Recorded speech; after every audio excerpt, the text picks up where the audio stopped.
मेरी बहन और उसकी दोस्त दोनों गंदी फिल्में देखती थी और खुद को सुकून देते थीं। एक दिन दोनों बेलिबास लेटी हुई थी और अपनी उंगली एक दूसरे की कश्ती में डालकर, मेरा नाम आमिर है, हमारी फैमिली बहुत मुख्तसर सी है, घर में सिर्फ 4 अफराद है, अम्मी, अब्बू और मेरी बहन आयजा। आयजा मुझसे बड़ी थी, कॉलेज में पढ़ती थी, जबकि मैंने अभी मैट्रिक का इम्तहान दिया था। मेरी बहन आयजा बहुत ज्यादा खूबसूरत थी। वो तमाम लड़कियों में घड़ी अलग ही नजर आती थी, क्योंकि इसकी रंगत तमाम लड़कियों से ज्यादा सफेद थी। कभी कभी तो हम सब उसे बहुत तंग करते थे कि तुम कोई और ही मखलूक हो। वो बहुत शौको चंचल लड़की थी। कोई भी रंग पहनकर वो बहुत हसीन लगती थी। वो थी तो मेरी बहन, मगर उसके हुस्न की वजह से कभी भी मेरी नजरें उस पर से ना हटती। अम्मी और अब्बू ने हमें बड़े लाड प्यार से पाला था। उन्होंने हमें कभी किसी चीज के लिए रोक टोक ना की थी। आयजा को हर जगह आने जाने की मुकम्मल आज़ादी थी। आयजा की एक सहेली थी जिसका नाम नीलम था। वो फैशन में आयजा से भी आगे थी। जब भी आयजा के साथ वो घर आती तो उसका कॉलेज का ड्रेस भी बहुत फिटिंग का होता था। समय नहीं जिसमें इस बात का साफ पता चलता कि उसको फैशन का कितना शौक है। मुझे उसकी वो दोस्त बहुत अच्छी लगती थी। जब वो दोनों कमरे में बैठी बातें कर रही होती तो मैं बहाने बहाने से उनके कमरे में चला जाता। आयजा मुझे कहती कि तुम क्या हमारी बातें सुनने के लिए आ जाते हो, जाओ यहाँ से। लेकिन मुझे भी उनकी बातें सुनने का बहुत शौक होता था कि आखिर वो ऐसी क्या बातें करती हैं। इसलिए दरवाजे से छुप छुप कर तो कभी खिड़की से उन दोनों को देखा करता। आयजा और नीलम एक ही बेड पर लेटी होती और दोनों आपस में दुनिया जहां की बातें करती। मैं कभी किताब लेने तो कभी कोई चीज लेने के बहाने उनके पास से गुजर कर जाता। क्योंकि आयजा का और मेरा एक ही कमरा था, इन दोनों के पास मोबाइल भी था।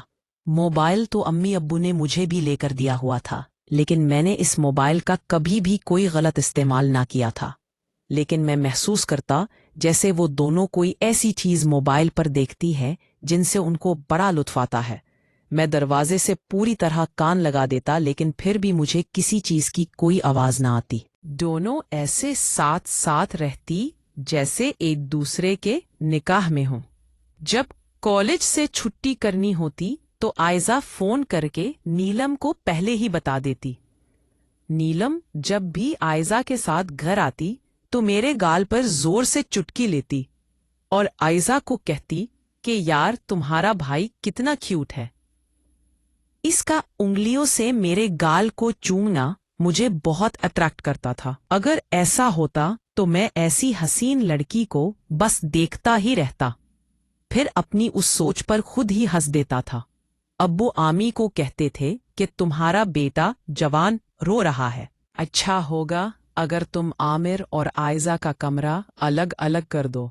अम्मी उन्हें टाल देती और कहती क्या हो गया है, अभी आमिर तो छोटा बच्चा है, उसे भला किसी चीज की क्या समझ है। दोनों बहन भाई मिलजुल कर एक ही कमरे में रहते हैं। आयजा भी इस बहाने उमर पर नजर रखती है।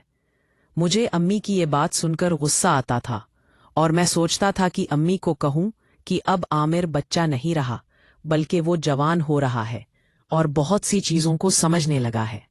एक दिन नीलम और आयजा कॉलेज से वापस आई थी। वो अम्मी को खाने का बोलकर दोनों कमरे में घुस गईं। मैं भी अभी अभी कॉलेज से आया था। मुझे नहीं पता था कि वो दोनों कमरे में मौजूद हैं, इसलिए मैं धड़म से कमरे का दरवाजा खोल दिया। वो डर दिया। वो दोनों एक दूसरे की टांग पर टांग रख के लेटी थी। दोनों के पास दोपट्टा था ही नहीं। मेरी नजर सीधा नीलम की तरह अट्ठी जो दोपट्टे के बगैर कयामत उठा रही थी। फिर मेरी नजरें खुद ब खुद झुक गईं। आयजा मुझे देखकर चिल्लाने लगी और गुस्से से बोली कि कितनी दफा तुम्हें कहा है कि जब हम दोनों कमरे में मौजूद हैं तो बाहर बैठ जाया करो। आमिर, तुम्हें इस बात की समझ क्यों नहीं आती? नीलम के सामने इस बेइज्जती पर मैं शर्मिंदगी से पानी पानी हो गया और मुंह लटकाकर बाहर आ गया। नीलम के जाने के बाद अम्मी आयजा पर गुस्सा करने लगी कि आइंदा के बाद खबरदार, जो तुमने अपनी किसी दोस्त के सामने मेरे बेटे को डांटा तो बच्चा है, अभी इसे इन चीजों का क्या पता। तो आयजा मुझे देखकर मुंह बनाने लगी और अम्मी से कहने लगी कि अम्मी, आपका बेटा बहुत होशियार होता जा रहा है। मैं काफी दिन से नोट कर रही हूं कि ये नीलम की वजह से बार बार कमरे में आकर घुसता है। अपनी उम्र देखें और हरकतें देखें। ये बात 100% सच कह रही थी। मैं उसकी बात सुनकर चोर सा हो गया था। ये सही था کہ میں واقعی نیلم کی وجہ سے بار بار کمرے میں جاتا تھا کیونکہ وہ مجھے اچھی لگتی تھی۔ پھر ایک دن تو جیسے غضب ہو گیا، امی ابو گھر پر نہ تھے